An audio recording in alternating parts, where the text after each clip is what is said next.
Assalamualaikum Sobat Matematika. Alhamdulillah bisa bertemu lagi di sini, dalam kondisi sehat dan tetap semangat. Bahasan kali ini masuk pada bagian kedua dalam kupas koordinat Kartesius. Mari berdoa sebelum belajar. Ya Allah, terima kasih telah membimbing kami dalam pemahaman. Lindungi kami untuk tetap semangat dalam belajar dan mencapai ridho-Mu. Amin. Pembahasan seputar kupasan koordinat Kartesius. Tetap menggunakan kertas berkotak ya sobat. Mari mulai dengan memahami kata kunci.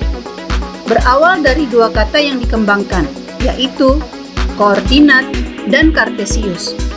Di mana koordinat merupakan posisi yang menentukan letak sebuah titik. Sedangkan Kartesius merupakan sistem dengan dua garis saling tegak lurus. Jika kedua kata digabung menjadi koordinat Kartesius, maka menjadi sistem yang menetapkan titik secara unik pada dua garis saling tegak lurus. Dua garis saling tegak lurus tersebut membentuk koordinat dalam format absis, ordinat. Sepakat sampai di sini ya.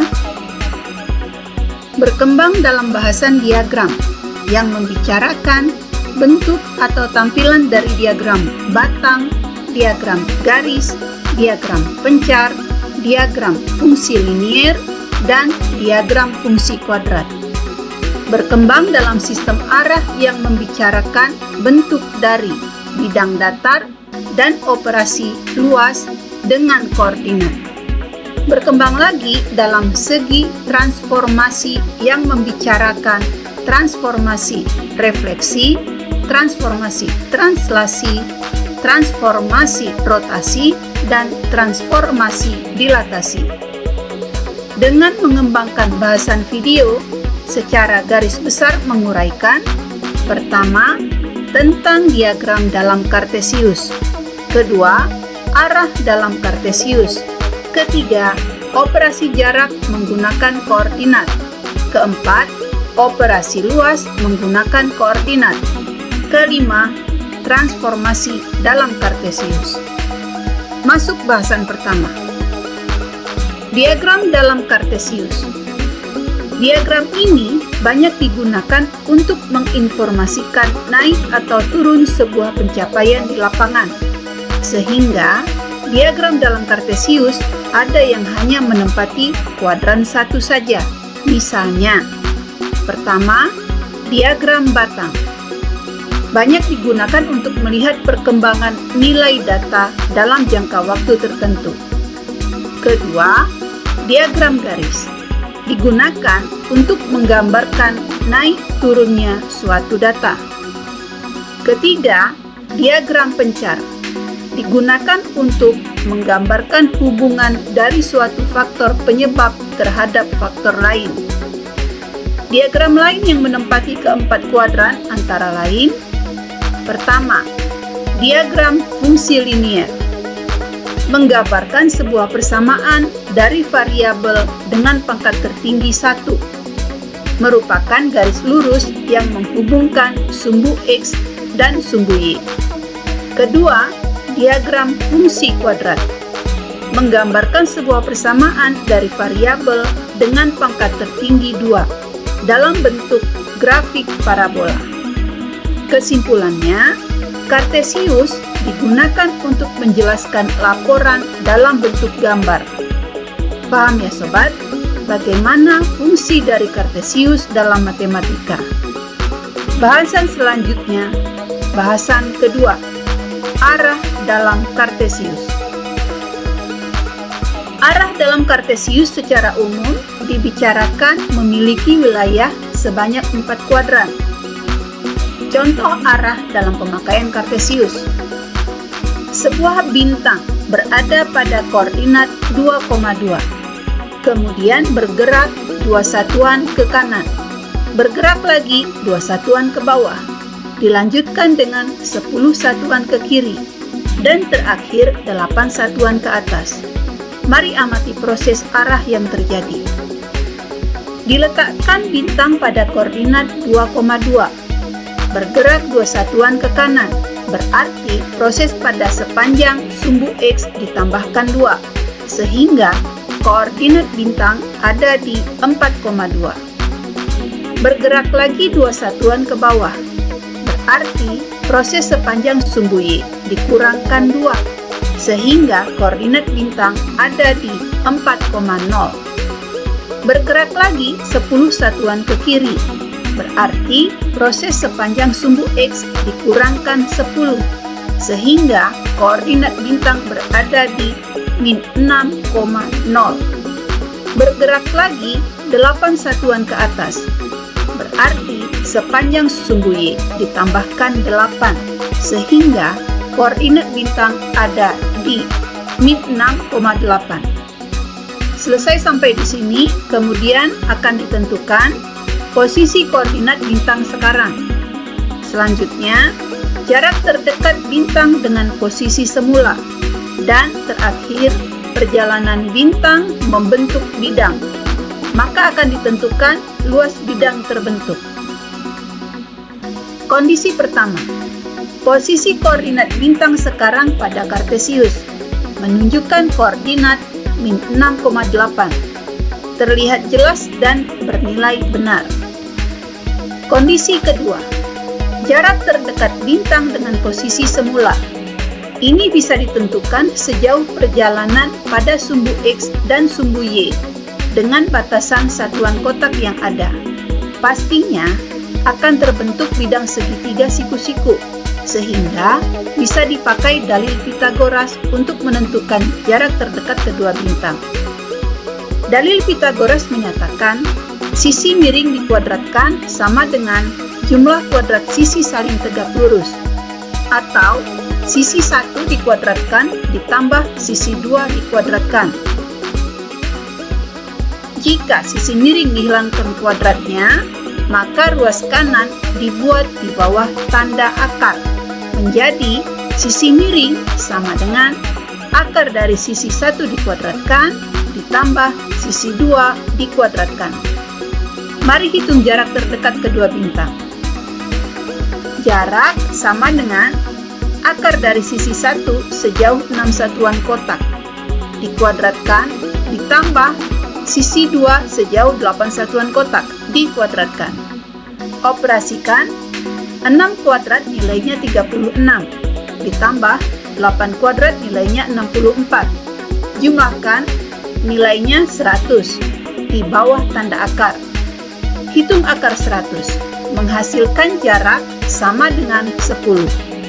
Kesimpulannya, jarak terdekat posisi bintang sekarang dengan posisi bintang semula adalah 10 satuan kotak. Paham ya? Ulangi lagi jika bingung. Lanjut menentukan masalah untuk luas bintang terbentuk. Perhatikan bidang yang terbentuk adalah segitiga siku-siku. Rumus dari luas segitiga siku-siku sama dengan setengah dikali alas dikali tinggi. Di sini alas sebagai sumbu X dan tinggi sebagai sumbu Y. Masukkan nilai yang diketahui. Luas sama dengan setengah dikali alas 8 satuan, dikali tinggi 6 satuan. Hitung, setengah kalikan dengan 8, nilainya 4. Kalikan dengan 6, nilainya 24. Maka, luas sama dengan 24. Kesimpulannya, jika satuan kotak dalam sentimeter persegi, maka luas bidang terbentuk sama dengan 24 cm persegi. Jelas ya? Masalah arah dalam Kartesius dimulai dari koordinat yang saling dihubungkan dengan garis. Lanjutkan pengembangan pemahaman. Operasi jarak menggunakan koordinat. Sobat, mencari jarak antar koordinat selain menggunakan dalil Pitagoras, ada cara lain, yaitu dengan berpatokan pada posisi koordinat saja. Dan ini adalah cara tercepat dalam pencarian jarak antar dua titik koordinat. Perhatikan permasalahan berikut. Masalah pertama, menentukan jarak dua bidang. Diketahui bintang pertama berada pada titik koordinat 2,2. Bintang lainnya berada pada titik koordinat min 6,8. Persiapkan kedua titik koordinat untuk dipakai dalam hitungan jarak. Koordinat pertama, 2,2. Koordinat kedua, min 6,8. Cari selisih antar sumbu. 2 dikurangkan min 6. Perhatikan, pengurangan bertemu dengan tanda min pada angka 6. Maka operasi berubah menjadi ditambah dengan angka 6. 2 ditambah 6 nilainya 8. Simpan, hasil selisih 8. Lanjutkan, 2 dikurangkan 8, hasilnya sama dengan min 6. Simpan, hasil selisih min 6. Buat keduanya di bawah tanda akar. Jumlahkan keduanya dengan kondisi pangkat di kedua suku. Hitung. 8 kuadrat nilainya 64. Hitung. Min 6 kuadrat nilainya 36. Jumlahkan kedua suku. Hasilnya sama dengan nilai di bawah tanda akar 100. Hitung akar 100, hasilnya 10. Kesimpulannya, jarak kedua bintang 10 satuan. Paham ya sobat? Contoh satu lagi biar tambah paham. Masalah kedua, menentukan jarak dua bola pada koordinat. Diketahui bola pertama berada pada titik koordinat 1,-3. Bola kedua berada pada titik koordinat 10,9. Persiapkan kedua titik koordinat untuk dipakai dalam hitungan jarak. Koordinat pertama 10,9. Koordinat kedua 1,-3. Cari selisih antar sumbu. 10 dikurangkan 1, nilainya 9. Disimpan. Lanjutkan, 9 dikurangkan min 3 sama dengan 9. Dengan pengurangan bertemu tanda min pada angka 3, maka operasi berubah menjadi ditambah angka 3. 9 ditambah 3 nilainya 12. Simpan hasil selisih 12. Buat keduanya di bawah tanda akar. Jumlahkan keduanya dengan kondisi pangkat di kedua suku. Hitung. 9 kuadrat nilainya 81. Hitung 12 kuadrat nilainya 144. Jumlahkan kedua suku. Hasilnya sama dengan nilai di bawah tanda akar 225. Hitung akar 225. Hasilnya 15. Kesimpulannya, jarak kedua bola 15 satuan. Paham ya sobat? Cara menghitung jarak antar dua koordinat ini lebih cepat dibanding menggunakan Pitagoras. Namun, hasilnya sama saja. Silakan sobat pilih mana yang lebih nyaman untuk digunakan. Lanjutkan pemahaman.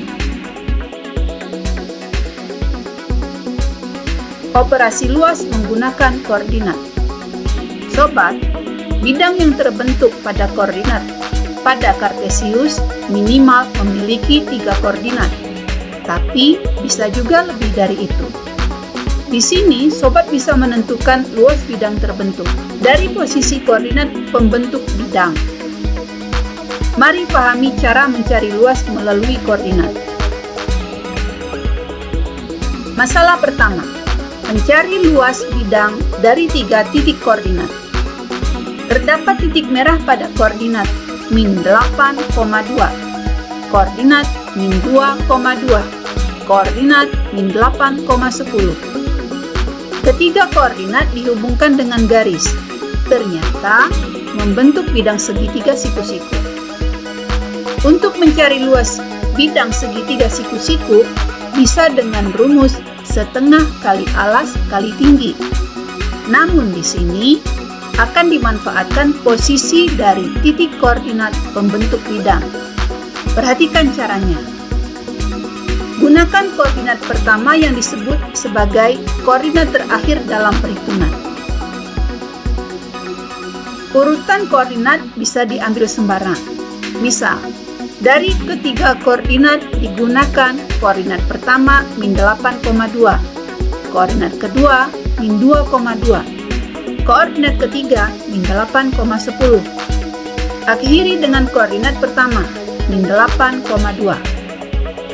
Lakukan perkalian silang.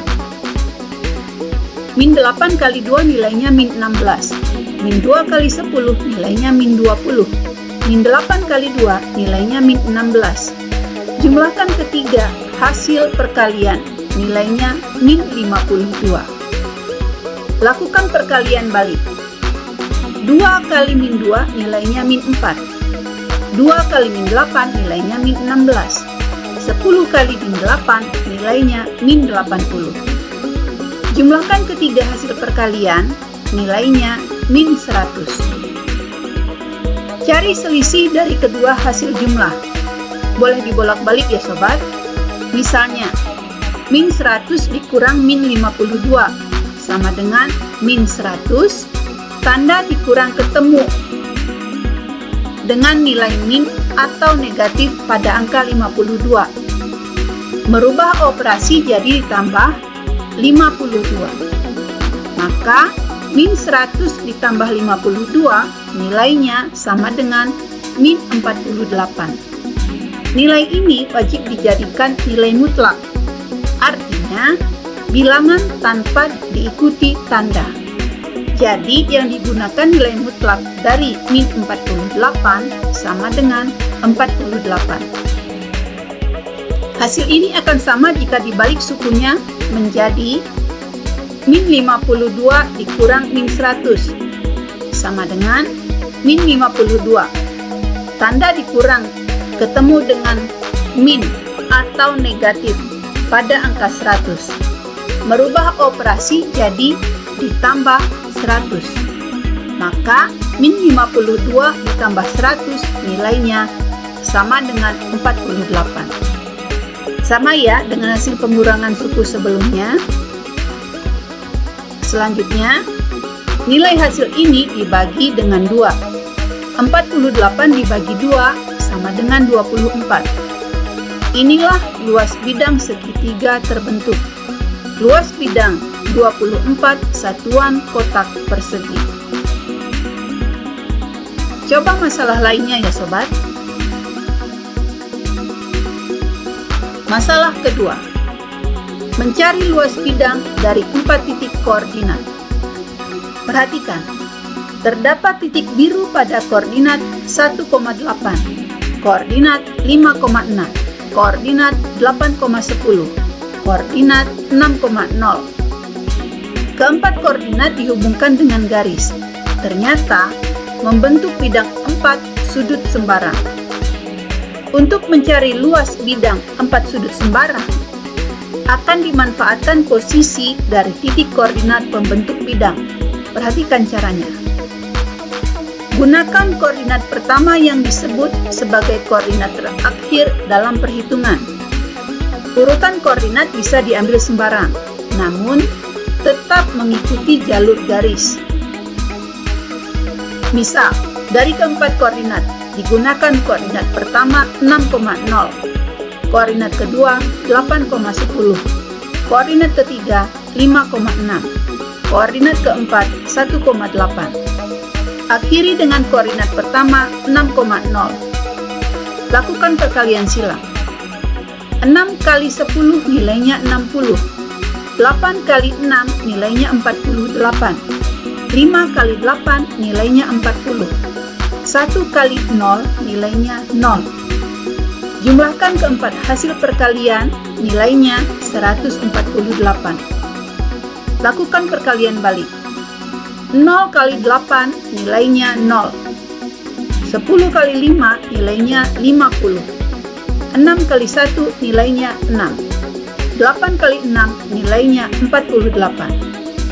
Jumlahkan keempat hasil perkalian, nilainya 104. Cari selisih dari kedua hasil jumlah. Ingat, bisa dibolak-balik ya sobat.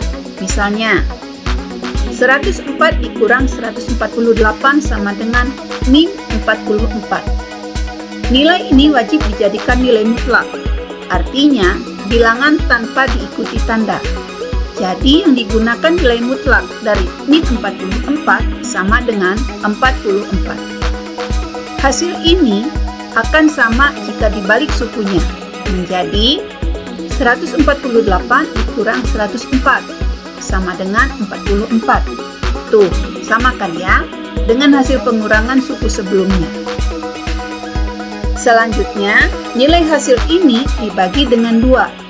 44 dibagi 2 sama dengan 22. Inilah luas bidang 4 sudut sembarang terbentuk.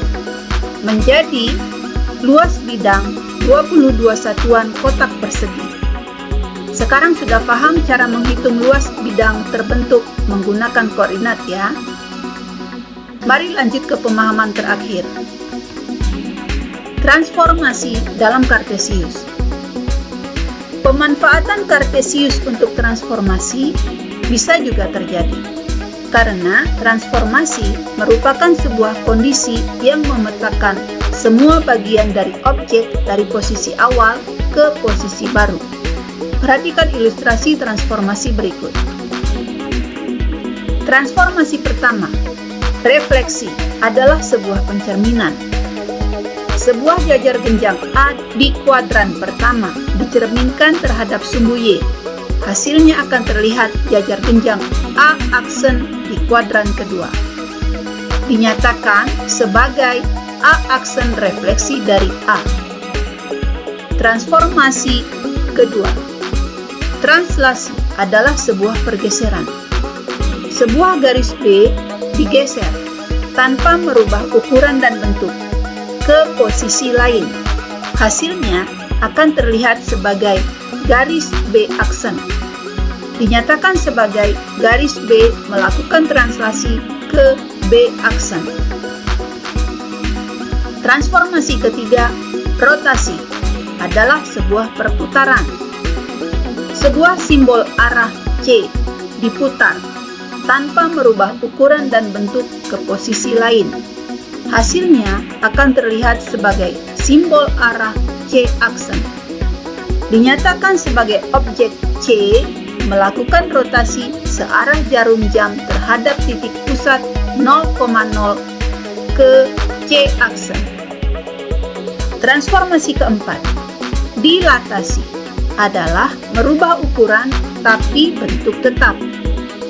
Sebuah persegi D 1x1 dirubah ukuran persegi ke ukuran baru. Hasilnya terlihat persegi D aksen 4x4.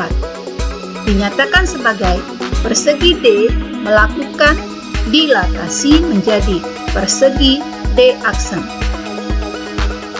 Kesimpulannya, ada 4 transformasi utama, yaitu refleksi atau pencerminan, translasi atau pergeseran, rotasi atau putaran, dan dilatasi atau perubahan ukuran. Paham ya? Penjelasan ini mengakhiri bahasan koordinat Kartesius. Saatnya latihan soal. Soal 1. Sudah 8 hari, Firda sedang berjualan kopi secara online. Penjualan terlihat pada diagram di bawah ini. Pada hari penjualan, terdapat banyak penjualan dalam kilogram. Hari pertama, 3 kilogram. Hari kedua, 5 kilogram. Hari ketiga, 6 kilogram. Hari keempat, 6 kilogram lagi. Hari kelima, 8 kilogram. Hari keenam, 11 kilogram. Hari ketujuh, turun drastis 2 kilogram. Hari ke-8 naik kembali 14 kilogram. Dengan mengamati diagram, jawablah pertanyaan berikut. Kapan penjualan terbanyak? Kapan penjualan paling sedikit? Berapa rata-rata penjualan selama 3 hari terakhir? Silakan amati grafik dan jawab pertanyaan dengan jelas. Soal 2. Buat koordinat Kartesius berikut. Tentukan letak koordinat titik A dan koordinat titik B. Tentukan jarak terdekat kedua titik tersebut. Paham ya? Menentukan jarak terdekat bisa menggunakan dalil Pythagoras. Bisa juga dengan rumus jarak antar dua titik koordinat. Silahkan menggunakan cara yang dianggap lebih nyaman untuk menyelesaikan masalah. Soal 3. Perhatikan titik koordinat dalam Kartesius berikut. Terdapat titik koordinat P, Q, dan R. Yang harus diselesaikan adalah: pertama, tentukan koordinat P, koordinat Q, dan koordinat R. Kedua, buatlah bidang 3 sudut yang bisa terbentuk dari ketiga koordinat. Ketiga, hitung luas dari bidang terbentuk. Perhatikan titik koordinat pembentuk bidang K, L, M, dan N.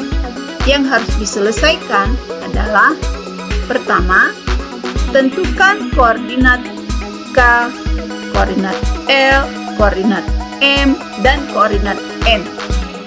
Kedua, buatlah bidang 4 sudut yang bisa terbentuk dari keempat koordinat. Ketiga, hitung luas dari bidang terbentuk. Silakan amati titik koordinat dan gunakan cara termudah untuk menentukan luas bidang terbentuk. Lanjut soal terakhir. Soal 4. Sobat ingat bahwa sudah dikondisikan sebelumnya. Transformasi merupakan sebuah kondisi yang memetakan semua bagian dari objek dari posisi awal ke posisi baru. Perhatikan ilustrasi bentukan transformasi berikut dan selesaikan masalahnya. Pertama, terdapat pola gambar A bertransformasi ke A aksen. Maka A ke A aksen melakukan transformasi apa? Kedua, terdapat pola gambar B bertransformasi ke B aksen. Maka B ke B aksen melakukan transformasi apa? Ketiga, terdapat pola gambar C bertransformasi ke C aksen. Maka C ke C aksen melakukan transformasi apa? Keempat, terdapat pola gambar D bertransformasi ke D aksen. Maka D ke D aksen melakukan transformasi apa? Jelas ya sobat? Soal ini hanya meminta sobat menyebutkan nama transformasi dari objek yang ditunjuk. Soal ini mengakhiri permasalahan koordinat Kartesius. Tak ada masalah yang tidak ada penyelesaiannya. Itu sebabnya sobat semua ada di sini untuk menyelesaikan permasalahan. Selesai sudah materi. Kupas koordinat Kartesius. Materi yang akan datang membahas relasi dan fungsi. Selamat belajar!